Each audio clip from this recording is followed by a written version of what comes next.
omume gị ka iwe wezugara anyị nrịanja niile ọrịa niile nke pụrụ ịdakwasị mmadụ dị ndụ n'ihi na ọ bụ naanị gị bụ onye na-agwọ ọrịa ka anyị wee na-akpọkụ gị onwe gị bụ Sunele nke ndị agha ka iwe mere anyị ebere ka akwa nke anyị na-ebe ka ude nke anyị na-asụ wee bịa n'iru gị ka iwe mee ka Biafra wee guzosi ike ka anyị wee n'ikpeta maazị nye ha sọgotụtara nsọpụrụ na ịja mma site n'ebighị ebi ma ruo n'ebighị ebi ise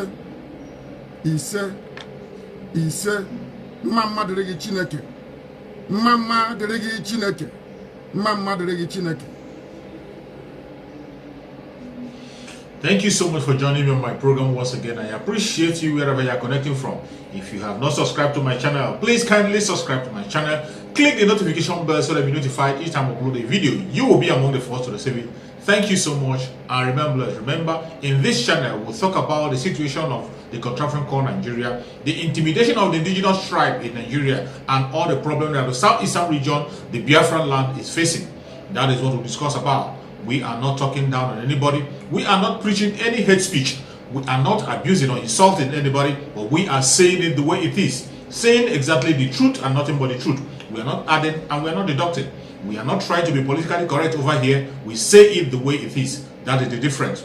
That is why we're here. We will not allow them to hijack the story because of the lie they are pushing forward. You know, we don't have any hand in the conventional media. And the conventional media is trying to play low everything that is happening in the contraption called Nigeria. That is why we are on social media on a daily basis, speaking out and saying it exactly the way it is.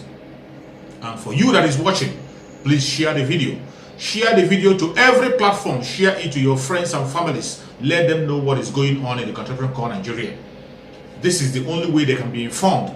So many people are so busy in Nigeria that they don't know what is actually happening. And you don't blame them because of the poverty that is in that country called Nigeria. The poverty is so much that people are concentrating on getting what they will eat, on how to feed themselves, forgetting about the danger that is around them. People don't even see the danger. Those who are in Nigeria don't even see the danger. That is why we are talking and shouting. Talking every day. When you watch the video, the only thing you have to do is to spread the video across. Let it go viral. Let it reach everybody that people will know actually what is happening. You can share it on your own platform. You can equally speak out. Use your own platform, no matter how big or how small. Speak out about the trouble that the indigenous tribe in Nigeria is facing. It doesn't matter where you are coming from. You might be from any part of Nigeria. You might be of any religion. The trouble is affecting everybody in that contraption. Every indigenous tribe in that contraption called Nigeria is in trouble. The only common enemy we have is the fulanization. They are the foreigners who have come into the country to invade the country and take our land by force. They want to kill the indigenous people. They are already, not the one, they are already killing the indigenous people and taking over their land. And the most painful aspect of it is that the government that is in power, the government of late Muhammadu Buhari, is colluding with them, empowering them, giving them all access on how to overtake the people. That is why we say no to that. We will continue to shout on top of our voices so that the world will continue to hear our voice. So that when we begin to act, they will not say they didn't know or we didn't tell them. We are not shouting for them to come and help us. We know that they will not come. They will not come to our aid. Just like as you see what is happening in Afghanistan. Afghanistan is now left on their own fate to die. That is exactly what will play out in the country called Nigeria. We are not waiting on them. We are only speaking out so that people will hear our voice and know that we have spoken. While we continue to protect ourselves. Self-defense is the right of everybody. You have to protect yourself. Try as much as you can to build your defense and protect yourself. Do not fold your hands and allow people to kill you. It doesn't happen anywhere. It is only a tree that will hear it to be cut down and to still stand on that same place. But for human, even animal, when you make an attempt to take them away, they will run for their life or they take you out. That is nature. That is where we have to defend ourselves. A lot is happening. A lot is happening. It is so painful that people in the contraption economy, more especially people in the southern part of Nigeria, are still sleeping. It's so painful that people are still sleeping. They don't know what is happening. They don't know what's coming. Some who know what is coming think it's a joke. Some are hearing this information, seeing it on social media, seeing it on so many platforms. They have been hearing from us in the MAZI since 2015. People thought it's a joke. Here are we. Everything that has been the MAZI have spoken about is playing out on a daily basis. You can see it before your own very eyes. Even the insiders in the government, the security operatives, insiders, people who have say in the security operatives are saying what is happening, are confirming everything that Asorock have said, and yet somebody from the southern part of Nigeria is still sitting down docile, asking for one Nigeria. One Nigeria that will not benefit you, one Nigeria that wants to kill you, one Nigeria that wants to take away your rights and give it to the Fulanis. One Nigeria that wants to make sure that you do not have access to the natural resources in your area. One Nigeria that wants to make sure that you do not have mouth to speak.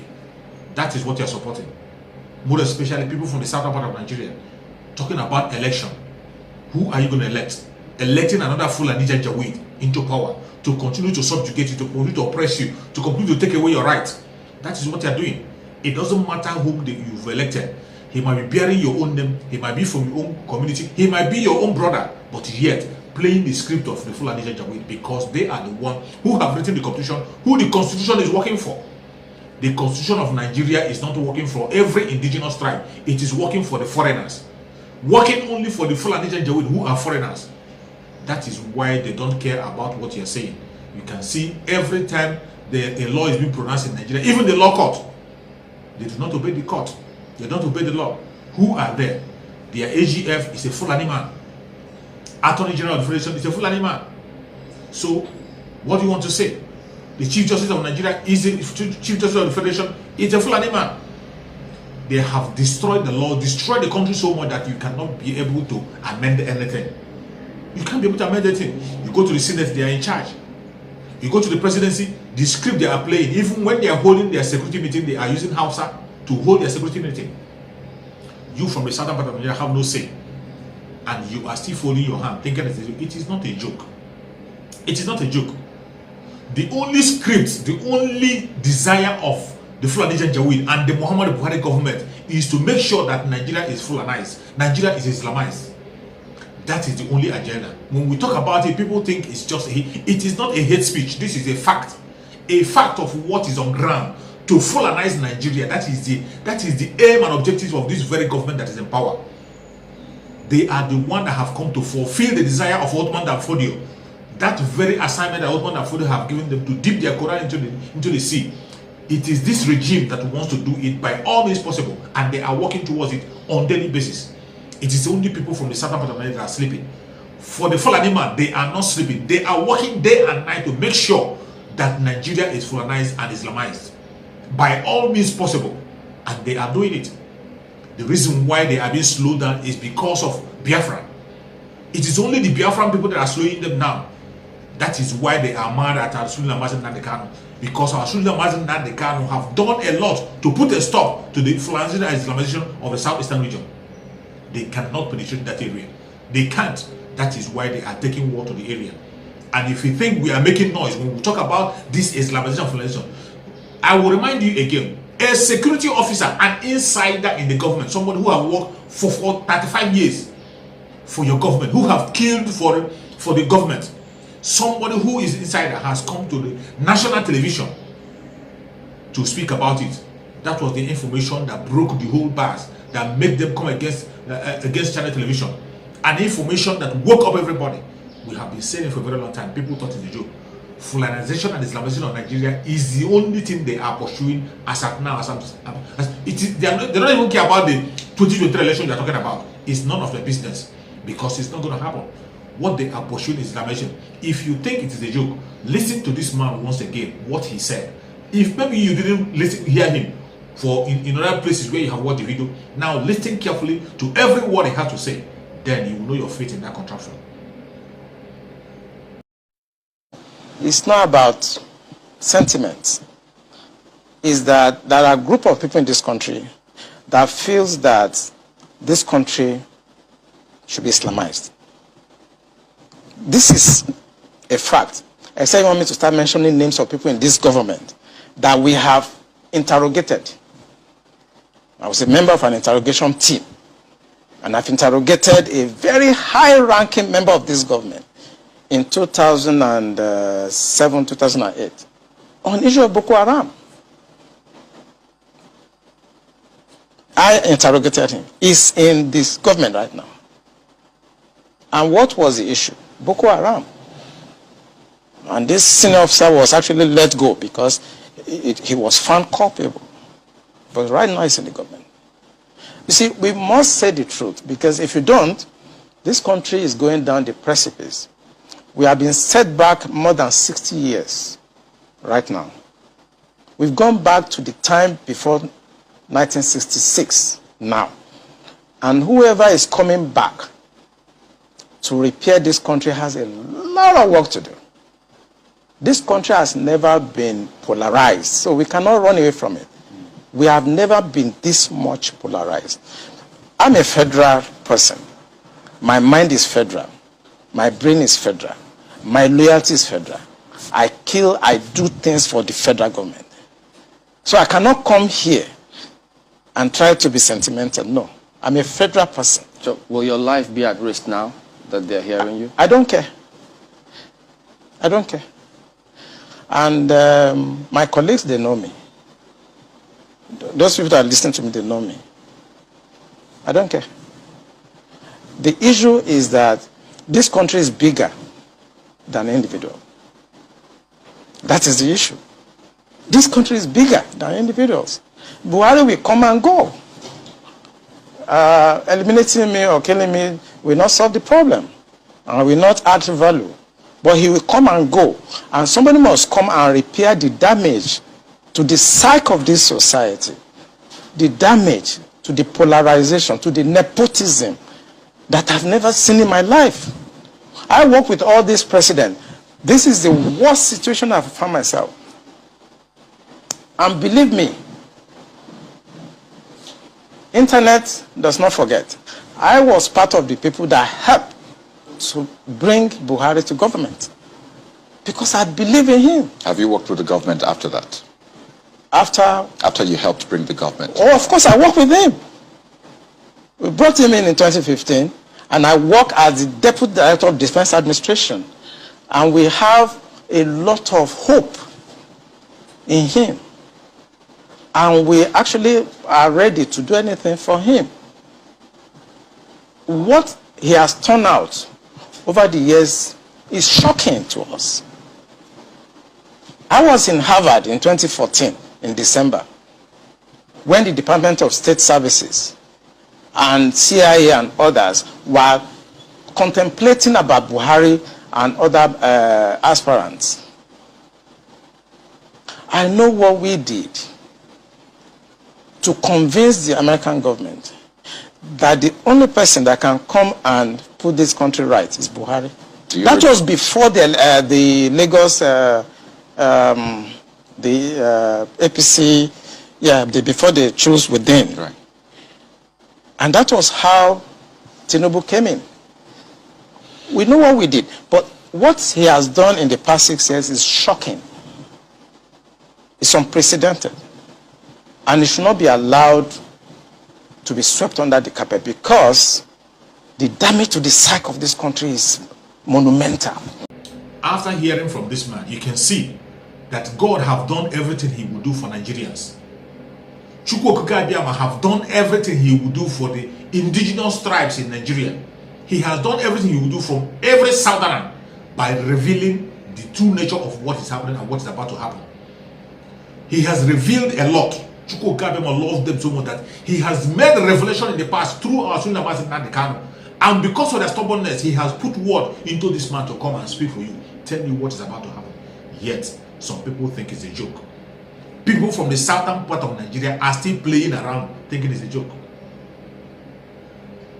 How long will you continue to die? How long will you continue to pretend? How long will you continue to die in envy? How long you will continue to die in carelessness? This is the nature of what is about to happen. They are pursuing it. And for some people who say it is not possible, you see some people coming to make bold that they cannot Islamize Nigeria, they cannot fulanize Nigeria, that it's impossible. You must be the greatest joker on the planet Earth. If you think it's impossible, you must be the greatest joker on the planet Earth. That is the easiest thing to happen to Nigeria, to Islamize it. It is almost complete. If not for the Biafrans, if not for MAZI, KANU, if not for the IPOB, the Nigerian government would have been a Muslim country by now, to have been a fulanized country by now. The only people that is slowing them down is IPOB, under the leadership of MAZI, KANU. And you are there saying, if you think it's impossible, listen to this lady from Lebanon, what he has to say. When you hear word by word what this lady explained, how Lebanon was a Christian nation before they turned it to a Muslim nation. When you listen to her finish, then come back and see if you will repent or not. I come from Lebanon. I was born and raised in Lebanon, which used to be the only majority Christian country in the Middle East. We were open-minded, we were fair, we were tolerant, we were multicultural. We prided ourselves in our multiculturalism. We had open border policy. We welcomed everyone to come to our country because we wanted to share with them the westernization which we had created in the heart of the Arabic world. Muslims used to send their children to study in our universities because we had built the best universities in the Arabic world. They graduated and worked in our economy because we had built the best economy in the Middle East, even though we did not have any oil. Beirut became Paris of the Middle East, the banking capital of the Middle East. In 1965, National Geographic magazine had on its front cover, Lebanon, Eden of the Middle East. Unfortunately, all this began to change as the years went by. See, we got our independence in the early 40s. But by the 60s and 70s, the Christians had become the minority and the Muslims had become the majority in Lebanon. And as the Islamic population grew in the country became less and less tolerant because they started pushing for more rights that were not compatible with our Judeo-Christian value system that we had created. And that's when the problems started. The problem was contained until the influx of the Palestinians out of Jordan in 1970, when Lebanon brought them in because we already had refugee camps. Actually, at that time, Lebanon was the only country in the Middle East to accept the third wave of Palestinians into Lebanon. The majority of them were Muslims. They put their heads together with the Muslims in Lebanon and declared jihad on the Christians. What they wanted to do is create a base from which to fight Israel, kill the Jews, and throw them into the sea. Something they tried to do in Jordan. Yasser Arafat and the Palestinians tried to do in Jordan, but they failed because of the dictatorship of the king. Yet they were able to come to Lebanon, use our open-mindedness, our fairness, our tolerance, our multiculturalism, and our democracy to topple our democracy. My 9/11 happened to me in 1975 when radical Muslims blew up my home, bringing it down, burying me under the rubble wounded as they shouted Allahu Akbar. My only crime was that I was a Christian living in a Christian town. I ended up in a hospital for 2.5 months. And as I laid in a hospital bed, hooked up to IVs in both arms, I would ask my parents, why did they do this to us? Why did they attack us? And my father would tell me, because we are Christians, the Muslims consider us infidels and they want to kill us. So I knew since I was a 10-year-old child that I am wanted dead simply because I was born into the Christian faith and lived in a Christian town. This is something so foreign to Christians in America. Because in America, our idea of persecution is, oh, I took my Bible with me to work today and people looked at me funny. That's our idea of persecution. Where I come from, our idea of persecution is they want to walk into this church and start shooting at you and killing you. Just like what they're doing in Iraq right now, just like what they're doing in Egypt right now, just like what they're doing in Syria, just like what they did in Lebanon. Actually, what launched the all-out war in Lebanon was 4 Muslims walked into a church service on a Sunday morning just like this and started shooting at people. That's what started the Lebanese civil war. After hearing from this lady, are you still in doubt that Nigeria cannot be fulanized? Nigeria cannot be Islamized? It is a done deal. The only thing that will stop it is for you to wake up from your sleep. Wake up on your sleep and walk hand in hand with Asorock. KANU. Work hand in hand with Asulamasin with every strategy that is put on the ground. Our school leaders have laid a strong foundation, and anybody, any tribe, any indigenous tribe that wants to survive in Nigeria must build on that foundation that Asulamasin have led. A foundation that he have led, a foundation of unity across the southern part region, unity across the southern region, the Oduduans, the Biafrans, whatever you call it, people from Edos, to unite together, unite in one hand and fight this battle out. Already, the Southeast have a security outfit. the Eastern Security Network, doing a marvelous work. Doing a marvelous work. Even in the absence of MAZI and KANU, they are doing a marvelous work, putting a stop to the Fulani invasion of the Southeast. Even with the attack from the federal government, with the attack from the federal government through their Janjaweed military, yet they cannot overcome the ESN. ESN are still doing their work. That is how formidable the IPOB is. That is how formidable Asulamas and is. That is how formidable the organization called ESC, the Eastern Security Network, is, protecting the Southeastern region. And for those who have not started supporting, if you are from the Southeastern region, if you are a Biafran, go and give yours. Even if you are not a Biafran, you are indigenous tribe in that Nigeria, support ESN. Support ESN. They are doing a great work to save you and to save everybody in that contraption. They are the only hope left for anybody to survive in that contraption called Nigeria. Sunday Igboho tried his best to form a formidable force. You see what happened to Sunday Igboho? They connived together and chased him out of the country, and today he's in detention in Benin Republic. Sunday Igboho is still in detention in Benin Republic, and they're telling us that they are holding him for a security reason. If you are holding Sunday Igboho for security reason, why don't you allow him to proceed to Germany where he's going? He didn't come to Benin Republic to stay. Allow him to board his flight to Germany. But they won't, because they are playing the script of the Janjaweed in Nigeria. They are playing the script of Janjaweed in Nigeria, but they will not succeed in it for too long. It doesn't matter what they do. The struggle continues. The Oduduwa people must be free. Biafrans must be free. The Middle Belters must be free. It doesn't matter what they do. The Biafrans are very formidable. You can see what they are doing in Biafra land. Biafra land is the last place that can be Islamized or fulanized by it. You can catch any other place you want to come to, but Biafra land, it is very impossible, because every Biafran have the Biafran spirit in him, and we are ready to defend ourselves. Every Biafran is ready to defend him or herself by all means possible. Just as MAZI and NNAMDI have said, no inch of Biafra land will be given out to the Fulani Janjaweed. They will never succeed. It doesn't matter how they try. They will kill us. We will kill them. At the end of the day, Biafra will emerge. Oduduwa will emerge. Everybody who wants freedom in Nigeria will have freedom. That is our mission, and nothing else. May Chukwu Okike continue to bless us with the MAZI and KANU. May Chukwu Okike continue to strengthen us with the MAZI and KANU. May Chukwu Okike continue to give MAZI and KANU good health. Continue to give him every necessary support he needs over there. Let the angels of Chukwu Okike continue to be here and guide him in his out in any time. Very, very soon, our student MAZI and KANU must surely be out.